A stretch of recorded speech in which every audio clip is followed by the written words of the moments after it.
Style en aparté chez MP Style. Ce soir, mon invité, Lady Delphine. C'est pour montrer qu'en hip-hop aussi, il y a des meufs. Il y a des meufs dans le hip-hop. C'est une ancienne pour moi. Une ancienne, merci. Merci d'être là. Merci pour les filles aussi. Ouais. Hein, parce que tu représentes dans le milieu hip-hop. Je t'ai connu il y a longtemps. Moi, on se parlait pas, mais je te voyais dans les cercles. Mais je voyais que tu me voyais. C'est ça aussi. Donc c'est pour ça, pour moi, c'est une ancienne. Je l'ai vue évoluer dans les cercles. Elle s'est donnée, elle a transpiré. C'est ça. Un blaze né comme ça. C'est dans les cercles. Du jour au lendemain, on dit ah, un tel, c'est tac, tac, tac. Voilà, c'est ça un blaze. Alors, ça va? Ça va. Je te remercie, c'est gentil. Dis-moi, je te laisse 2 minutes. Parle-moi de toi. Donc, je m'appelle Lady Del. J'ai commencé à peu près en 1995. J'ai été tout de suite passionnée par la culture hip-hop qui m'a jamais, quittée. Et je pense, et j'en parlais hier sur Facebook avec un copain, je me disais finalement, il me disait ah, t'as la passion, et je me disais on me l'a vraiment tellement bien transmise. J'ai tellement kiffé mes années street entre guillemets que je crois que ça m'a jamais quitté. Du coup je suis là, je danse depuis presque 20 ans avec le kiff, pas forcément toujours devant dans la lumière, dans les sunlight on va dire, mais c'est pas mon objectif de toutes les manières. Voilà, j'ai roulé ma bosse, j'ai fait les cercles comme tu as dit, j'ai fait les premiers battles en queue en locking, pardon. Parce qu'il y en avait, c'est venu très tardivement dans la culture hip-hop, la notion de battle en lock. J'ai essayé de représenter le mieux que je pouvais, et je pense de façon plutôt positive pour moi, en tout cas au niveau des filles. En plus, ces battles, c'était mixte, il n'y avait pas de battle pour les filles et battle pour les garçons. Et franchement, c'était très bien comme ça. Enfin, j'ai rien contre les battles pour les filles, hein, mais je trouve que c'est bien d'être neutre et de taper avec tout le monde. Et puis j'ai transmis ce que j'avais, et je continue à apprendre parce que pour moi c'est une passion, donc je suis tout le temps dans l'évolution, j'ai pas l'impression d'avoir quelque chose, si tu veux, j'ai des fondamentaux bien sûr acquis parce qu'à force de travailler, mais j'estime que j'ai encore tellement de choses à apprendre, et du coup c'est ça qui me fait kiffer aussi parce que du coup moi j'ai 40 ans et j'ai envie encore de m'éclater, j'ai pas envie de me dire ça y est je sais tout, et voilà. Du coup j'ai transmis à pas mal de générations, j'ai ouvert mon école. Ça fait vraiment plusieurs années maintenant. Ton école qui se situe à Vincennes. Ça s'appelle Art en Mouvement. Depuis 2006, elle porte ce nom-là, parce qu'à une autre époque, elle avait un autre nom, mais aujourd'hui, c'est Art en Mouvement. Voilà, et je suis très fière de mes élèves, qui s'éclatent et qui essayent eux aussi d'être passionnés, parce que l'enseignement, bien sûr, on enseigne les bases, mais surtout, on enseigne l'envie d'aller plus loin, de se surpasser, et la passion. Parce qu'en vérité, dans la danse, on rencontre plein de gens, et c'est dans la rencontre qu'on peut progresser. Et du coup, quand on est formateur, il faut donner envie d'aller chercher. Voilà, je pense que ça fait partie du game. Ok. Voilà. Question, qu'est-ce qu'un bon danseur pour toi? Un bon danseur pour moi, c'est quelqu'un déjà qui est fun. Parce qu'on danse tous, c'est beaucoup de travail, de corps, c'est beaucoup de blessures, on est toujours dans une notion comme ça, mais en vérité on danse d'abord parce qu'on kiffe. Donc un bon danseur, c'est déjà un danseur qui kiffe. Et c'est important cette notion parce qu'avec les nouvelles générations qui sont super, parce que ça aussi, ça fait beaucoup avancer la culture hip-hop, mais la notion de kiff c'est important. Parce que du coup tu as plaisir à donner du plaisir. Et pas que ton plaisir personnel, parce que sinon tu développes l'ego. Donc un bon danseur, c'est un danseur qui sait partager son kiff, pour moi. Qui sait partager son kiff. Voilà. Bien. Et tu as parlé de transmission là. Moi c'est un truc qui me parle parce que j'en fais de la transmission. Et tu as formé, j'ai vu tes élèves et tout. C'est quoi un bon élève? Est-ce qu'un bon élève c'est celui qui danse exactement comme toi? Ou celui qui... Allez, non, moi, mes élèves, aucun élève ne danse comme moi. parce que trouver sa danse, c'est personnel. J'ai déjà eu des exemples là-dessus, puisque tous les Locker Time Room, c'est des élèves à moi, hein, et il n'y en a pas un qui danse...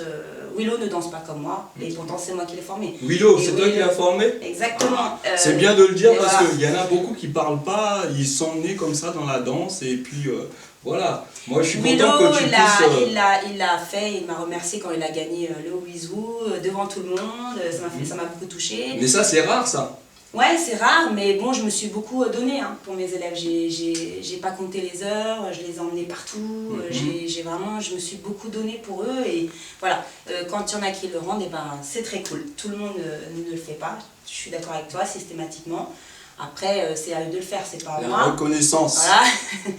Moi, je pense que c'est important de savoir d'où on vient, parce que d'où on vient, bah, ça nous permet de savoir où on va, et qui on est. Et on a une affiliation, et dans le hip-hop, c'est important cette notion de filiation, de venir de quelque part. C'est la première chose qu'on demande. Tu danses, t'as appris avec qui?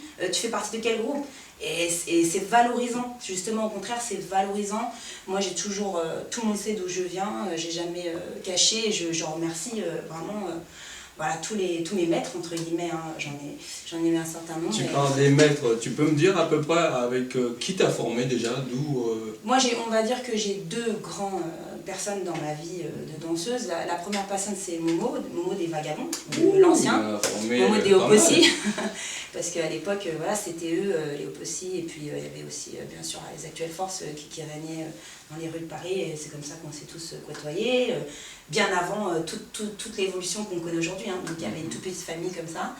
Et c'est vrai que moi j'ai eu beaucoup de chance, je sais pas si c'est la chance ou si le travail, je sais pas, ou la motivation, enfin, en tout cas, j'ai eu la chance de pouvoir être coachée par ces gens-là, donc par Momo, qui m'a pris vraiment sous son aile, un petit peu comme le parcours de Piloc, mais quelques années auparavant.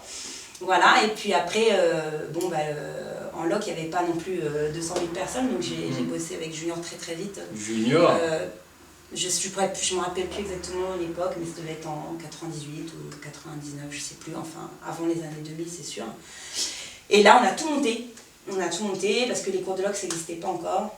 C'était moitié loc, moitié pop, donc on faisait un peu de tout, et puis à force d'acharnement et d'être là, c'est devenu des shows. C'était des shows. Les cours de loc, c'était des shows.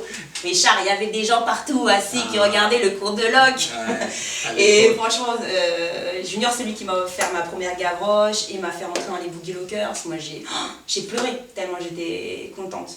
Ça ne veut pas dire que je ne pratique pas les autres danses, hein. Je pop beaucoup, j'adore ça, j'ai breaké, j'ai commencé par le break, donc j'adore le break. Mais j'aime bien cette notion de défendre une discipline, on va dire, à l'extérieur, dans les cercles et tout ça. Parce que je pense qu'il faut une vie en fait pour maîtriser une danse tellement elle est riche. Et nous, avec le locking, tout le monde a tendance à réduire beaucoup le locking, mais en fait c'est immense comme discipline. Je sais même pas si j'aurai le temps de tout faire. Donc voilà, et je sais même plus c'était quoi ta question de départ. Qu'est-ce qu'un bon élève? Un bon élève. Un bon élève, c'est un élève qui sait apprendre à apprendre. Voilà. C'est un bon élève. Parce que en vérité, on peut tous apprendre la danse. Ça, si on l'aborde du côté technique, à moins que tu tournes sur la tête, je sais pas quoi, et physiquement, mais enfin, globalement, on peut apprendre ça avec la musique. On va dire que à peu près tout le monde peut comprendre ça. Mais apprendre à être patient, apprendre à avoir la passion, à laisser le temps faire les choses, à se remettre en question, à se surpasser, tout ça, c'est ça un bon élève pour moi. Ok. Voilà. On est en aparté. Qu'est-ce que je pourrais te poser comme question? Attention.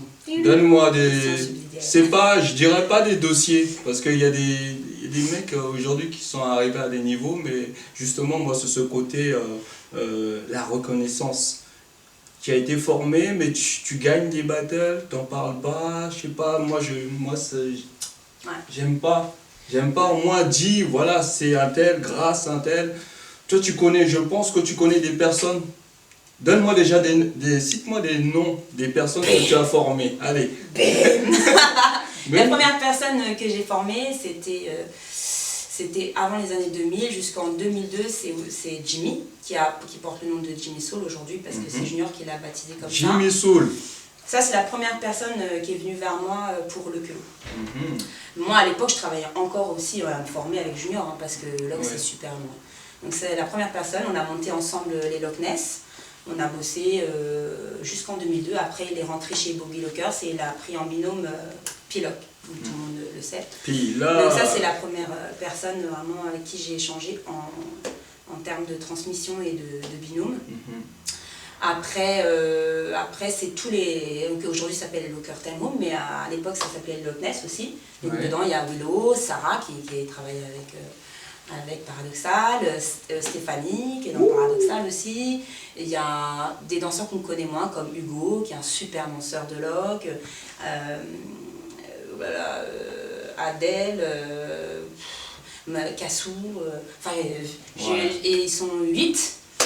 Voilà, là, eux pendant très longtemps, on a travaillé ensemble pendant très longtemps, puis après c'est ça le but aussi, hein, les jeunes à un moment donné ils prennent le relais, ils se lancent, hein, on n'est pas là pour les couver, hein, on fait tous la même chose. Et puis après moi j'ai eu un accident assez grave qui m'a coupé de la danse pendant quelques années et du coup j'ai monté autre chose, j'ai monté mon école, voilà, j'ai lancé une autre dynamique. Et aujourd'hui, j'ai une nouvelle équipe qui est venue faire ton battle, Je les ai HKT, vus. là.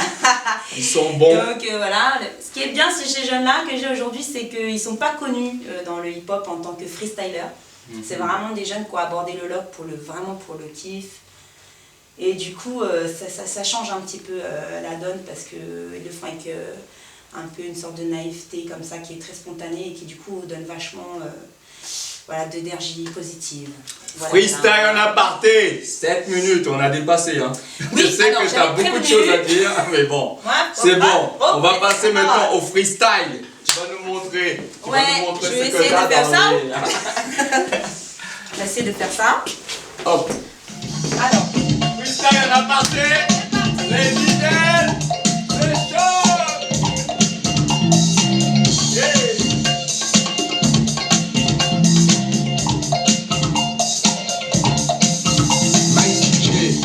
Le chat et DJ Chabin, original bata numéro 6.